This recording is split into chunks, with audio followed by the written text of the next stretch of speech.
தமிழகம் எங்கும் Max Gold cash for your gold. Max Gold நீங்க தங்க மட்டும் இல்லைங்க, பிளாட்டினம், டைமண்ட், சில்வர், ரூபினி எதை வேணாலும் விற்கலாம். உங்களுக்கான பணம் ரொக்கமா கையிலயோ இல்லைன்னா பேங்க் அக்கௌண்ட்லயோ உடனடியாக செலுத்திடுவாங்க. மார்க்கெட் மதிப்பை விட 100 ரூபாய் ஒரு கிராமுக்கு உங்களுக்கு கூடுதலா கிடைக்கும். தமிழ்நாடு முழுக்க டோர் ஸ்டெப் சர்வீஸும் இவங்க ப்ரொவைட் பண்றாங்க. உங்களுக்கு கோல்ட விற்கணும்னு அதுக்கு ஒரே ஒரு பெஸ்ட் பிளேஸ் மேக்ஸ் கோல்டு தான். கால் 04445454545. வணக்கம். Big topic with Karthik Mayakumar. பொதுவா டொனால்ட் ட்ரம்ப் தான் நிறைய பேரை பார்த்து யூ ஆர் ஃபயர்ட் அப்படின்னு சொல்லுவாரு. ஆனா டொனால்ட் ட்ரம்ப்பே ஒருத்தர் சொன்னார்னா ஐஆர்ஜிஎஸ்ல இருக்கவர் எப்படி இருக்கும்? இது போல விஷயம் நடந்திருக்கு. இப்ப அதை பத்தி பார்க்க போறோம். நேட்டோவோட என்ட்ரி இந்த விவகாரத்துல வந்துருமோன்ற பயம் பெருசா எழுந்திருக்குங்க. இது எல்லாத்த பத்தி தான் பேச போறோம். நிகழ்ச்சிக்குள்ள போலாம்.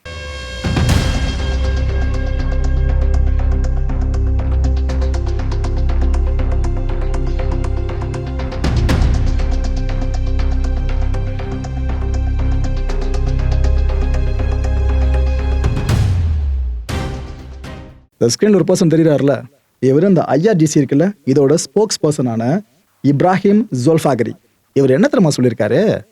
ஏங்க ஃபுல்லா இந்த ஃப்ரெண்ட்லி ஃபயரை மிஸ் ஃபயர் அவங்களே பண்ணிட்டு நிறைய எங்க மேல படிய போடுறாங்க, அதெல்லாம் ஏத்துக்க முடியாதுன்னு சொல்லிட்டு ட்ரம்ப்பை மார்க் பண்ண ஆரம்பிச்சிட்டாரு. இங்கிலீஷ் பேச ஆரம்பிச்சிட்டாரு. ட்ரம்ப்பை மார்க் பண்றேன்னு. பொதுவா ப்ரொனன்சியேஷன் தனக்கு புரியல அப்படின்னாலே டொனால்ட் ட்ரம்ப் யாரா இருந்தாலும் பார்க்க மாட்டாப்ல. ஒரு மாதிரி அவங்களை அசிங்கப்படுத்துற மாதிரி, ஆஹா நீ பேசுறதுனால புரியல, வேற என்ன கேள்வி கேளுங்க அப்படின்றார் பிரஸ் மீட்ல ஃபுல்லா. இந்த விஷயத்துல இவங்க பாக்குறனால என்னவோ தெரியல, இங்கிலீஷ்ல ட்ரம்ப் மார்க் பண்ணிருக்காங்க. என்ன நம்ம சொல்லியிருக்காரு? ஹே ட்ரம்ப், யூ ஆர் ஃபயர்ட் அப்படின்றாரு. சர்க்காசமா ஸ்டாண்ட் அப் காமெடி பண்ணுவாங்களா, கிட்டத்தட்ட அது மாதிரி ஒரு நாட்டோட ஜனாதிபதிய இவர் இப்படி பேசி வச்சிருக்காரு. அது மட்டும் இல்ல, thank you for your attention in this matter. Bro, இது ட்ரம்ப் சொல்லுவார் அடிக்கடி போஸ்ட்ல, அதானே கேட்டீங்கன்னா அதுதான். அது இவர் சொல்லியிருக்காருங்க. எந்த அளவுக்கு மார்க் பண்ணி வெறுப்பேற்ற முடியுமோ அந்த அளவுக்கு ட்ரம்ப் வெறுப்பேற்றி வச்சிருக்காரு. Hey Trump, you are fired. You are familiar with this sentence. Thank you for your attention to this matter. The central headquarter of Khatam al-Anbiya. இந்த கிளஸ்டர் பாம்ஸ் இருக்குல்ல, இது எங்க மேல வந்து விழுறத நாங்க ஏத்துக்க முடியாது. சிவிலியன்ஸ் பல பேர் பாதிக்கப்படுறாங்க. கொத்து கொத்தா வந்து எங்க வானத்தை பொழந்து விழுந்துகிட்டு இருக்க மக்கள் மேல இதை ஈரான் பண்றதை ஏத்துக்கவே கூடாது உலக நாடுகள்னு இஸ்ரேல் இப்ப வரைக்கும் சொல்லிக்கிட்டு இருக்கு.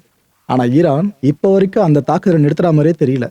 திரும்பவும் சென்ட்ரல் இஸ்ரேலை நோக்கி கிளஸ்டர் பாம்ஸை பயன்படுத்திருக்காங்க. ஈரான் இப்ப பண்ணிருக்காத இந்த மிசைல்ஸ் இருக்குல்ல, இதெல்லாம் இஸ்ரேல் வான் பரப்ப முழுக்க ஆக்கிரமிச்சு அந்த பகுதியில் லேண்ட் ஆகுறது இருக்கு. அதை பாக்குறப்ப உங்களுக்கு ஒரு கேள்வி வந்துடும், இஸ்ரேலை பாதுகாக்கிற வான் பாதுகாப்பு கவசங்கள் இருக்கா இல்லையா? அப்புறம் எப்படி இன்டர்செப்ட் பண்ண முடியாத அளவுக்கு இவ்வளவு வந்து விழுந்துகிட்டு இருக்கு, உங்களுக்கு டவுட் வந்துடும் இந்த காட்சியை பாத்தீங்க அப்படின்னா.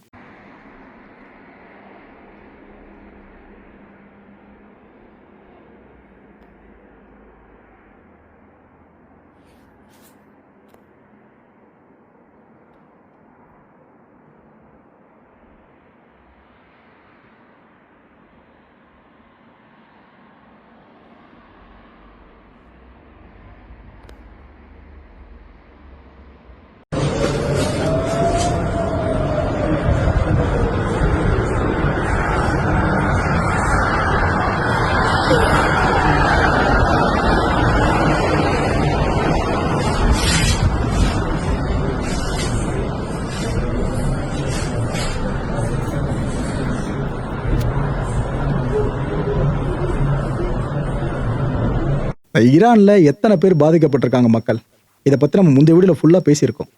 ஆனா இஸ்ரேல்ல இருக்க மக்களோட நிலைமை இருக்குல்ல, அதை பத்தி நீங்க தெரிஞ்சுக்கணும்.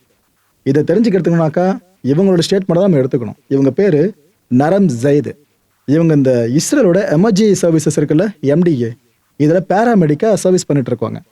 இவங்க தான் இப்ப சமீபத்துல ஈரான் இஸ்ரேல் அடிச்சு பல பேருக்கும் காயம் ஏற்பட்டுச்சுல, அந்த தாக்குதலுக்கு பிற்பாடு அங்க பல பேரை மீட்டவங்க, காயம் பட்டிருந்தாலும் நேர்ல பார்த்தவங்க. இவங்க இப்ப சொல்றாங்க சில விஷயங்களு, அதை கேட்கறப்ப எவ்வளவு தூரம் மனசு வலிச்சிருக்கும் அங்க சர்வீஸ்ல இருந்தவங்களுக்கு அப்படிதான் நமக்கு தோணுது. என்னென்ன சொல்றாங்க தெரியுமா? அந்த ஈரானோட மிசைல்ஸ் வந்து அடிச்சதுலங்க இங்க. அதுக்கப்புறம் நாங்க அந்த ஸ்பாட்டுக்கு போனோம். நாங்க போகும்போது அந்த அராதுல இருக்க அந்த பில்டிங் எரிஞ்சுக்கிட்டு இருந்துச்சு, பயங்கரமா கொழுந்து விட்டு எரிஞ்சுக்கிட்டு இருந்துச்சு. என்னை பார்த்தது ரொம்ப ஷாக் ஆயிடுச்சு. ஏன்னா அட்டாக் நடக்கும்போது உள்ள மக்கள் அவ்வளவு பேர் ட்ராப் ஆயிருக்காங்க. இதுக்கப்புறம் எவ்வளவு பேர் உள்ள இருப்பாங்களோ, ஏன்னா அந்த நெருப்பு எரியும் போது உள்ள மக்கள் இருக்காங்கன்னா எரிஞ்சு சாம்பலாகிற வாய்ப்பு தான் ரொம்ப அதிகம். நான் அதை நினைச்சுதான் ஒரு மாதிரி பேனிக் ஆயிட்டேன். இதுக்கப்புறம் நிறைய குழந்தைங்க தலையிலையும் அவங்களோட நெஞ்சு பகுதியிலையும் ஃபுல்லா காயம் பட்டிருக்கிறத நேர்ல பார்த்தேன். தீக்காயங்கள் வேறையா அதிகப்படியா. ஏன்னா பில்டிங் இந்த அளவுக்கு எரிஞ்சுக்கிட்டு இருக்குல்ல, அது எரிஞ்சு எரிஞ்சு ஒரு பார்ட்டா விழ ஆரம்பிக்குதான். ஏற்கனவே எரிஞ்சிட்டு இருக்கிறது அந்த குழந்தைங்களால தாங்க முடியாது. இன்னும் அந்த கட்டட இடிபாடுகள் மேல விழுந்துச்சுன்னா யோசிச்சு பாருங்க, குழந்தை நசுங்கியே சாகும் ஒன்னொன்னும். அப்பேற்பட்ட விஷயத்த நான் நேர்ல பார்த்தேன்னு சொல்றாங்க. இவ்வளோ ஆபத்தின் கீழே தாங்க அவ்வளோ குழந்தைங்க இருந்தாங்க. நான் டன்ஸ் ஆஃப் பீப்புள் ப்ளீட் ஆகுறத பார்த்தேன்றாங்க. மக்களே, நூற்றுக்கணக்கில் மக்கள் ரத்தத்தோடு இருந்ததா அந்த அம்மா பார்த்துருக்காங்க. இவங்க அப்படி இப்படின்னு அலைஞ்சு தெரிஞ்ச ஒரு 10 வயசு குழந்தைய காப்பாத்திருக்காங்களாம். ஒரு பாப்பா, ஒரு சின்ன பொண்ணு காப்பாத்திட்டாங்களாம். அந்த குழந்தைக்கு தலையில பலத்த காயமாங்க. ஒரு பக்கம் நெருப்பு எரிஞ்சுக்கிட்டு இருக்கு, இன்னொரு பக்கம் பில்டிங் கொலாப்ஸ் ஆயிட்டு இருக்கு. அங்க நீங்க காப்பாற்றணும், எவ்வளவு பெரிய டாஸ்க் பாருங்க. காப்பாத்தின பிற்பாடு ஒரு வழியா அந்த குழந்தைய வெளியே தூக்கிட்டு வந்துட்டாங்களாம். ஆம்புலன்ஸை வரவழைச்சு அந்த குழந்தைய ஆம்புலன்ஸ்ல ஏத்துறாங்களாம். ஆனா அந்த ஆம்புலன்ஸ்ல ஏறாம குழந்தை அடம் பிடிச்சிருக்காளாம். இல்ல நான் ஏற மாட்டேன் அப்படின்ட்டு. என்ன காரணமா தெரியுமாமா? அந்த குழந்தையோட பேரண்ட்ஸ் அந்த பில்டிங்குள்ள சிக்கியிருக்காங்களாம். இப்ப அம்மா அப்பா அவனை பார்க்கணும், அவங்கள போய் எப்படியாச்சும் பத்திரமா மீட்டு கொண்டு வாங்க, அதுக்கப்புறம் நான் ஆம்புலன்ஸ்ல ஏறுறேன்னு அந்த பாப்பா அங்கேயே ஃபுல்லா கதறி அழுதுட்டு இருந்திருக்காளாம். இதை பார்த்துட்டு அவங்களுக்கு மனசு ஒரு மாதிரி உடஞ்சிருச்சான். ஏன்னா புரிஞ்சுக்க முடியுதுல, குழந்தை கண்ணு முன்னாடி பேரண்ட்ஸ் இது போல எரிஞ்சிட்டு இருக்க பில்டிங்குள்ள விட்டு வருது அப்படின்னா அந்த குழந்தை மனசு எவ்வளவு பாடுபடும். இது வரைக்கும் அந்த அம்மா அப்பாவுக்கு என்னாச்சுன்னு தெரியல மக்களே. அடுத்தடுத்த அப்டேட்ஸ் வந்துச்சுன்னா வெயிட் பண்றேன் அது உங்களுக்கு கொடுக்கறதுக்காக. ஸோ அந்த குழந்தைய ஒரு வழியாக கன்வின்ஸ் பண்ணி ட்ரீட்மெண்ட் ஆரம்பிச்சிருக்காங்களாம். ஆனால் ட்ரீட்மெண்ட் முழுக்க அந்த பாப்பா அழுதுகிட்டு தான் இருந்திருக்கலாம். ஈரானில் மக்கள் எந்த அளவுக்கு கஷ்டப்படுறாங்களோ அதுக்கு சமமாக தான் இஸ்ரேலையும் கஷ்டப்பட்டுட்டு இருக்காங்க. அதுக்கு சான்று தான் இந்த ஒரு விஷயம். ஓகே, அலதின் பர்ஜி ஈரானோட முக்கியமான எம்பி. இவர் ஒரு மேட்டர் இப்போ சொல்லியிருக்காரு. ஆக்சுவலாக நம்ம இதுக்கு முன்னாடி ஒரு விஷயம் சஸ்பெக்டாக பார்த்தோம்ல, இந்த ஹார்மூஸ் பகுதியில் இதுக்கு முன்னாடி கப்பல்கள்லாம் போயிட்டு வர்றது மட்டும் தான் வேலையாக வச்சிருந்துச்சு. ஆனால் அந்த கான்ஃப்ளிக்ட் பெருசானதுக்கப்புறம் ஹார்மூஸில் ஈரான் கட்டணத்தை வசூலிக்க வாய்ப்பு இருக்குது, டோல் பிளாசா மாதிரி செயல்பட்டு அப்படின்னு சொன்னோம்ல, அது கிட்டத்தட்ட இப்போ நடந்துட்டு இருக்க மாதிரி தான் இவர் சொல்லியிருக்காரு.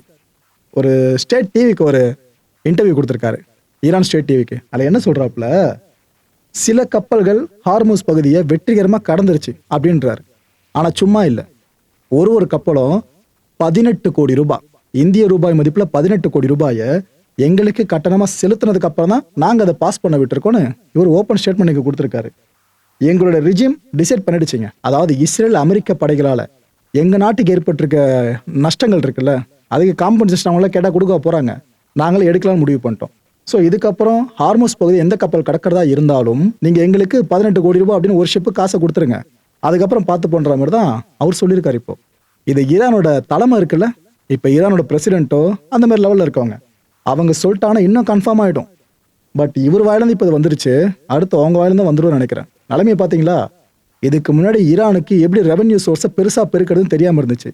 அமெரிக்கா இந்த வாரம் ஆரம்பிச்சு அவங்கள ஐடியா கொடுத்து விட்ட மாதிரி இந்த ஹார்மூஸ் விஷயம் இப்போ மாறிடுச்சு. அலி முசாவி, இந்த ஐநாவோட இன்டர்நேஷனல் மேரிடைம் ஆர்கனைசேஷன் இருக்குல்ல, அதுக்கான ஈரான் பிரதிநிதி.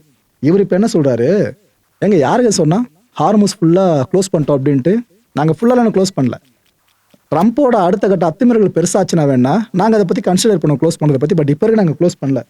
இதில் எனிமீஸோட கப்பல்கள் இருக்குல்ல, அதை மட்டும் நாங்கள் எக்காரணம் தான் அலோவ் பண்ண மாட்டோம். இஸ்ரேல் சார்ந்திருக்க கப்பல்களோ அமெரிக்காவோட நட்பு நாடுகள் சார்ந்திருக்க கப்பல்களோ அதை நாங்கள் அலோவ் பண்ணவே மாட்டோம். ஆனால் மற்ற நாடுகள் சார்ந்த கப்பல்களுக்கு எங்களோட ஃப்ரெண்ட்லி நேஷன்ஸ்க்கு நாங்கள் ஓப்பன் பண்ணி தான் வச்சுருக்கோம். எப்போ இந்த கம்ப்ளீட் சீஸ்ஃபயர் நீங்கள் கொண்டு வரீங்களோ அந்த டைமில் மியூச்சுவல் ட்ரஸ்ட் ரொம்ப முக்கியம். இப்போ பேச்சுவார்த்தை கூப்பிட்டு அதுக்கப்புறம் பின்னாடி எங்களை அடிச்சாங்களா அமெரிக்கா, அது மாதிரிலாம் இல்லாமல் நம்பிக்கை, அதான் எல்லாம். அந்த வகையில் 2 தரப்பும் நம்பணும். இது கூடவே அந்த நம்பிக்கையை கன்ஃபார்ம் பண்ணுறதுக்கு அமெரிக்கா ஏதாவது பண்ணணும். இதெல்லாம் பண்ணிட்டு சீஸ்ஃபயர்னு சொன்னாக்கா நாங்கள் ஏற்றுக்கலாம். எதுவுமே பண்ணாமல் சீஸ்ஃபயர்னு வாய் வார்த்தையே சொன்னால் நாங்கள் என்ன பண்ண முடியும்? அமெரிக்க இஸ்ரேலோட இந்த போர் இருக்குல்ல, இதுக்கான ரூட் காஸ் என்னன்றதை எல்லாருமே தெளிவாக தெரிஞ்சுக்கணும். ஏன்னா இப்போ ஹார்மோஸ் சுச்சுவேஷனை பார்த்துட்டு ஈரானை பல பேரும் கரிச்சு கொட்டிக்கிட்டு இருக்கீங்களே, நாங்கள் என்ன இவ்வளோ வருஷமாக பண்ணிட்டு இருந்தோம் இந்த வேலையை? இல்லைல்ல, எதுக்கு இப்போ நாங்கள் ஃபுல்லாக மற்ற எனிமி நாடுகளோட கப்பல்கள் சார்ந்து பிளாக் பண்ணியிருக்கோம் ஹார்மோஸை? இது காரணமே இவங்க ஆரம்பிச்ச போர் தானே, அதை பற்றி பேசுங்கன்னு இவர் சொல்லியிருக்காரு. இந்த விஷயத்தில் மிக முக்கியமான தலை ஈரானோட ஃபாரின் மினிஸ்டர் அப்பாஸ். அவர் இப்போ என்ன சொல்கிறாரு, ஏங்க முன்னாடி ஒருத்தர் சொன்னார்ல, அதை தான் நானும் சொல்கிறேன், ஹார்மோஸ் ஒட்டு மொத்தமாக பிளாக் பண்ணப்படலைன்னு சொல்லிட்டு இங்கே நிறைய கப்பல்கள் பயணம் பண்ண முடியலன்னு சொல்கிறாங்களே, அவங்க எங்கே மேலே பழி போடுறாங்களே. ஆக்சுவல் ஃபேக்ட் என்னன்னா, இன்சூரன்ஸ் பணம் அவங்களுக்கு கிடைக்காது. ஏன்னா இப்போ ஹார்மூஸில் இருக்க இப்போ ஏற்பட்ட ஒரு நிலைமை, இந்த இடத்துல கப்பல்கள் போகக்கூடாது, கிட்டத்தட்ட சூசைடி சமமாக மாறிடும் அப்படின்னு இன்சூரன்ஸ் கம்பெனிஸ்லாம் சொல்கிறத தாண்டியும் சில கப்பலுக்கு ட்ராவல் பண்ண முற்பட்டாங்கன்னா அதுக்கப்புறம் கப்பல் என்ன டேமேஜ் ஆனாலும் இன்சூரன்ஸ் கம்பெனி காசு கொடுக்காது அவங்களுக்கு. ஸோ இதை காரணம் காட்டி தான் அவங்க பல பேர் இங்கே கிராஸ் பண்ணாமல் இருக்காங்க தவிர ஏதோ நாங்கள் தான் வேணும்னு தடுக்கிறோன்ற மாதிரி சொல்லப்படுறதெல்லாம் நம்பாதீங்க மக்களே அப்படின்னு இவர் சொல்கிறாரு. இவர் சொல்கிறத நம்பலாமா வேணாமான்றதை நீங்களே முடிவு பண்ணிக்கலாம். இந்த போர் மூலமாக தான் தீர்வு கிடைக்கும் அப்படின்னு முடிவு பண்ணது நாங்களாங்க, அமெரிக்கா தான் முடிவு பண்ணிச்சு. அப்போ ஹார்மோஸ் இந்த அளவுக்கு இந்த சிச்சுவேஷனை ஃபேஸ் பண்ண காரணம் யாருங்க? அமெரிக்கா தானே. அப்போ அவங்கள போய் கேளுங்கன்னு இவர் நம்ம கிட்ட சொல்கிறாரு. இந்த ஃப்ரீடம் ஆஃப் நேவிகேஷன் இருக்குல்ல, ஆக்சுவலாக மக்கள் இதை பற்றி சொல்லிடுறேன். சர்வதேச கடல் பரப்பு சார்ந்து மற்ற நாடுகளோட கப்பல்கள் போயிட்டு வருதுனாக்கா அந்த ஃப்ரீடம் இருக்கணும், அங்க யாரும் வந்து கட்டையை போடக்கூடாது. ஆனா இப்ப ஈரான் அதனை கட்டையை போட்டு வச்சிருக்காங்க. இது சர்வதேச விதி மீறல், அந்த ஃப்ரீடம் ஆஃப் நேவிகேஷனை அசைச்சு பார்க்குற மாதிரி ஒரு விஷயம். இதை காரணமா வச்சு பல நாடுகள் ஈரானுக்கு எதிராக போர் புரிய வாய்ப்பு இருக்கு. அந்த ஒரு ஆப்ஷன் இருக்குல்ல. இதுக்கு அவர் என்ன பதில் கொடுக்குறாரு? எல்லாருமே இந்த ஃப்ரீடம் ஆஃப் நேவிகேஷனை பத்தி வாழ்க்கையிலேயே பேசுறீங்கல்ல, ஃப்ரீடம் ஆஃப் ட்ரேடுன்னு ஒரு மேட்ரு இருக்கு, அதை முதல்ல மதிங்க. நாங்க எங்க வர்த்தகம் பண்ணணும், எந்தெந்த நாடுகள் எங்க கூட வர்த்தகத்தில் ஈடுபடணும் நாங்க முடிவு பண்ணோம். ஆனா அமெரிக்கா போட்ட சாங்ஷன்ஸ்னால அவ்வளோ நாடுகள் தெரிச்சு ஓடிச்சு எங்ககிட்ட வர்த்தகம் பண்ணாம. ஸோ நீங்க இவ்வளோ உரிமைகளை பேசுறீங்கன்னா எங்க உரிமை சார்ந்து பேசுங்கன்னு அவர் இப்ப சொல்லியிருக்காரு. இது நீங்க யோசிச்சு பாருங்க மக்களே. ரைட்டு. ஈரானோட அதிபர் மசூத் பெசஷ்கியான் அவர் இப்ப என்ன தெரியுமா சொல்றாரு? இந்த நேரத்துல நம்ம எல்லாரும் ஒற்றுமையா இருக்கோம், ஈரான் மக்கள் எல்லாருமே, இதுதான் ஃபியூச்சருக்கும் தேவை. ஆக்சுவலா நம்மள அடிக்க நம்மளோட ஒற்றுமை சீர்கோலையும் நம்பிட்டு இருக்காங்க அமெரிக்கா. ஒற்றுமைன்னு அதிகரிச்சுட்டு இருக்கு. இதுக்கு முன்னாடி அரசுக்கு சப்போர்ட் பண்ணவங்க எண்ணிக்கை விட இப்ப ரொம்ப பெருசா அதிகமா மாறி இருக்குன்ட்டு தான் இவர் இங்க சொல்லியிருக்காரு. அதாவது அமெரிக்கா இவங்களுக்கு பேக் ஃபயர் ஆகும்னு நினைச்சு அடிக்கிறத அமெரிக்காவை தான் பேக் ஃபயர் ஆகுது போல இருக்கு. அதான் இவர் சொல்ற ஸ்டேட்மெண்ட்ல இருக்கு. ஈரானோட வரலாறு இருக்குல்ல, அது வரலாறை உருவாக்குற வரலாறுன்னு சொல்லியிருக்காரு. இல்ல சினிமா பஞ்சு மாதிரியே. இந்த ஈரானை உலக வரைபடத்துல இருந்து அழிச்சிடல அப்படின்ற அந்த எல்யூஷன்ல எதிரிகள் வாழ்ந்துகிட்டு இருந்தாங்களே, அவங்க எல்லாரும் இப்ப டெஸ்பரேட்டா இருக்காங்க, என்ன பண்றது தெரியாம. ஏன்னா நாங்க அவ்வளவு நாள் இந்த போர்ல தாக்கு பிடிச்சிட்டு இருக்கோம், திருப்பி அடிச்சுக்கிட்டு இருக்கோம். ஹார்மோஸ் இது பிளாக் பண்ணப்பட்டிருக்குன்னு சொல்லப்படுற விஷயத்துல பகுதியில் மட்டும் தான் உண்மை இருக்கு. எந்த வகையிலனா, இந்த மண் சார்ந்த சில விதிகள் இருக்குல்ல, இதை மீறின எதிரிகளுக்கு ஹார்மோஸ் பிளாக் பண்ணப்பட்டிருக்கு. ஆனா எங்களோட இறையாண்மையை மதிக்கிற நாடுகள் இருக்குல்ல, எங்களோட நட்பு நாடுகள், அவங்களுக்கு இந்த ஹார்மோஸ் எப்பயும் ஓப்பன்ல தான் இருக்குன்னு அவர் இங்க சொல்லியிருக்காரு. ஸோ ஹார்மோஸ் ஃபுல்லி க்ளோஸ்டான்னு கேட்டீங்கன்னா கான்ஃபிளிக்டோட அடுத்த நகர்வுகள் வச்சு அது முடிவு பண்ணப்படும். ஓகே, இந்த வரைபடத்தை பாருங்க மக்களே. Paris, London, Berlin. ஈரான் எங்க இருக்கு? இங்க அமைஞ்சிருக்கா. டியேகோ கார்சியா அப்படி இந்த பக்கம் இருக்கு. இதை முதல்ல பாத்துருங்க. என்ன சொல்ல வரேன்னா, இஸ்ரேல் இப்ப சொல்லியிருக்கு, நாங்க முதல்ல இருந்தே சொல்லிட்டு இருந்த யாருமே நம்பல, ஏதோ ஈரான் கிட்ட 2000 கிலோமீட்டர்ஸ் ரேஞ்சு கொண்ட மிசைல்ஸ் மட்டும் தான் இருக்குன்னு சொன்னீங்க. பாத்தீங்களா, டியேகோ கார்சியா வரைக்கும் அடிச்சிருக்காங்க. ஸோ டியேகோ கார்சியா தொட்டு பார்க்க முடிஞ்ச ஈரானால ஈஸியா உங்களையும் தொட முடியும். அதாவது பெர்லின் ஒரு 3500 கிலோமீட்டர்ஸா ஈரான்ல இருந்து அதை அடிக்க முடியும். அப்புறம் இந்த லண்டனு ஒரு 4400 கிலோமீட்டர்ஸ் வருமா அதிகபட்சம், அதை அடிக்க முடியும். அப்புறம் பாரிஸ் என்ன ஒரு 4200 கிலோமீட்டர்ஸ் வருமா ஈரான்ல இருந்து, அதையும் அடிக்க முடியும். நாங்க இதைத்தான் சொல்றோம், ஈரான் எங்களுக்கு மட்டும் த்ரெட்டு கிடையாது, உலகத்துக்கே த்ரெட்டு. அதனால அவங்க கிட்ட பேலிஸ்டிக் மிசைல்ஸ் தான் இந்த அளவுக்கு போற மாதிரி இருக்கு, பாத்துங்க. இப்பவே எல்லாரும் போர்ல இணைஞ்சிங்கன்னா ஈரான் கதையை முடிச்சிடலான்னு அவர் கூப்பிட்டுக்கிட்டு இருக்காப்ல. இவரோட கூட்டுக்கு வலு சேர்க்கிற மாதிரி தான் எந்த ஒரு வரைபடம். ஆனா நான் என் மனசுல போட்ட விஷயத்தை ஓப்பனா கேற யோசிச்சு பாருங்க. ஈரான் கிட்ட இருக்கிற இந்த அதிக தூரம் பயணிக்கக்கூடிய மிசைல்ஸ் தான் பிரச்சனைனாக்கா மற்ற நாடுகள் கிட்டே அது இருக்குல்ல, அப்ப அதெல்லாம் பிரச்சனை இல்லையா? ஒருத்தருக்கு எதிரி நாடுன்னு ஒருத்தவங்க கை காமிச்சிட்டாங்கன்னா அவங்கள உலகமே எதிரியா பார்க்கணும் எதனா இருக்கா? இன்னும் நீங்க கேட்கலாம், ப்ரோ ஈரான் ஒரு பயங்கரவாத தேசம், அப்படி அவங்க பண்ணும்போது அவங்ககிட்ட வெப்பன்ஸ் சேர்றது ரிஸ்க் தானே அப்படின்னு யாரா கேட்குறீங்கன்னா, மற்ற நாடுகள்ல இது வரைக்கும் படையெடுக்காத ஒரு நாட்டை பத்தி சொல்ல முடியுமா மக்களே? அதிகமா படையெடுத்த நாடுகளை பத்தி சொல்ல முடியுமா? இந்த வித்தியாசம் புரிஞ்சுக்கிட்டாலே உங்களுக்கு கிளியர் ஆயிடும். அதுக்கான ஈரான் பக்கம் நின்று பேசுறேன்னு நினைக்காதீங்க. ஒருத்தர் செய்யறது தப்புன்னு ஒருத்தவங்க கை காட்டுறாங்கன்னா அந்த தப்பை அவங்களும் செய்யக்கூடாது. இதை மைண்ட்ல வச்சு பேசணுன்ற அவ்வளவுதான் சிம்பிளான விஷயம். நேட்டோட சீஃப் மார்க் ரூட் இருக்கார்ல, அவர் இப்போ ஒரு முக்கியமான மேட்டரை பத்தி பேசியிருக்காரு. என்ன சொல்லியிருக்காரு?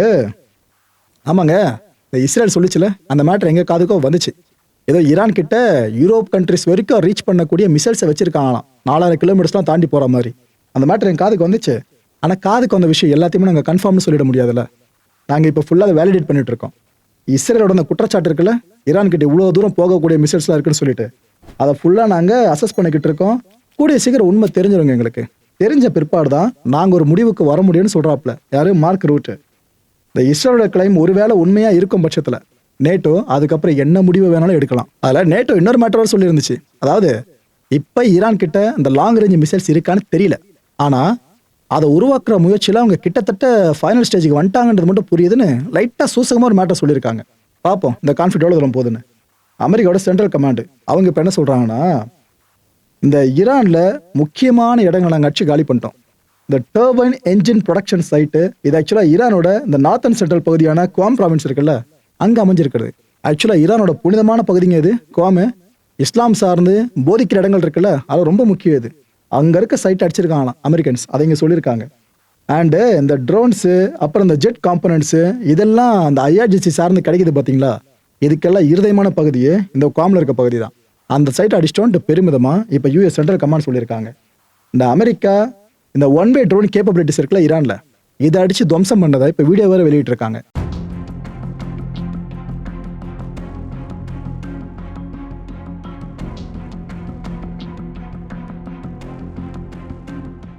மக்களை இந்த கான்டென்ட் பொறுத்தவரைக்கும் நாமெல்லாம் சிந்திக்க வேண்டியது ஒரே ஒரு விஷயம் தான்.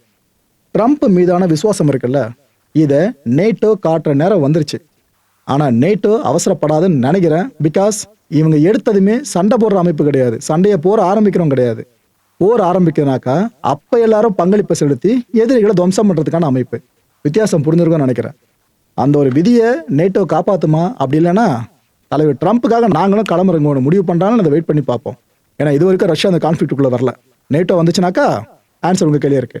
அடுத்த நிகழ்ச்சி சந்திக்கலாம். நன்றி, வணக்கம். தமிழகம் எங்கும் Max Gold, cash for your gold. Max Gold நீங்க தங்க மட்டும் இல்லைங்க, பிளாட்டினம், டைமண்ட், சில்வர், ரூபினி எதை வேணாலும் விற்கலாம். உங்களுக்கான பணம் ரொக்கமா கையிலயோ இல்லைன்னா பேங்க் அக்கௌண்ட்லயோ உடனடியாக செலுத்திடுவாங்க. மார்க்கெட் மதிப்பை விட 100 ரூபாய் ஒரு கிராமுக்கு உங்களுக்கு கூடுதலாக கிடைக்கும். தமிழ்நாடு முழுக்க டோர் ஸ்டெப் சர்வீஸும் இவங்க ப்ரொவைட் பண்றாங்க. உங்களுக்கு கோல்டை விற்கணும்னு அதுக்கு ஒரே ஒரு பெஸ்ட் பிளேஸ் மேக்ஸ் கோல்டு தான். கால் 04445454545. என் அன்பார்ந்த மாயம் ஸ்டுடியோஸ் நேயர்களே, மாயம் பக்தின்னு ஆன்மீகத்துக்காக பிரத்யேகமா ஒரு சேனலை கொண்டு வந்திருக்கோம். மறக்காம சப்ஸ்கிரைப் பண்ணி அந்த சேனலுக்கு உங்களோட ஆதரவை மனப்பூர்வமா தெரிவிங்க. வணக்கம் மாயம் ஸ்டுடியோஸ் நண்பர்களே. மாயம் ட்ரெண்ட்ஸ் அப்படின்ற ஒரு புதிய ஃபேஸ்புக் பேஜை ஓப்பன் பண்ணியிருக்கோம். நீங்கள் யூடியூப்பில் பார்த்துட்டு இருக்கீங்களா நம்மளோட கான்டென்ட்ஸ்லாம். இதெல்லாம் விட ஒரு படி மேலே ரொம்ப கிறிஸ்பாகவும் ரொம்ப சூப்பராகவும் நிறைய கான்டென்ட்ஸ் உங்களுக்கு இந்த பேஜில் காத்துட்ருக்குங்க. ஸோ உடனடியாக ஃபேஸ்புக் பிளாட்ஃபார்ம் போங்க, மாயம் ட்ரெண்ட்ஸ்னு டைப் பண்ணி சர்ச் பண்ணி நம்ம பேஜை ஃபாலோ பண்ணுங்கள். அப்படியே நம்ம சேனலையும் நீங்கள் சப்ஸ்கிரைப் பண்ணிட்டீங்க அப்படின்னா இன்னும் நிறைய புது கான்டென்ட்ஸை உங்களுக்காக ப்ரொடியூஸ் பண்ணி கொடுத்துக்கிட்டே இருப்பாங்க. நீங்கள் பண்ணுற ஒவ்வொரு சப்ஸ்கிரிப்ஷனும் எங்களுக்கு பெரிய மோட்டிவேஷனாக அமையும்.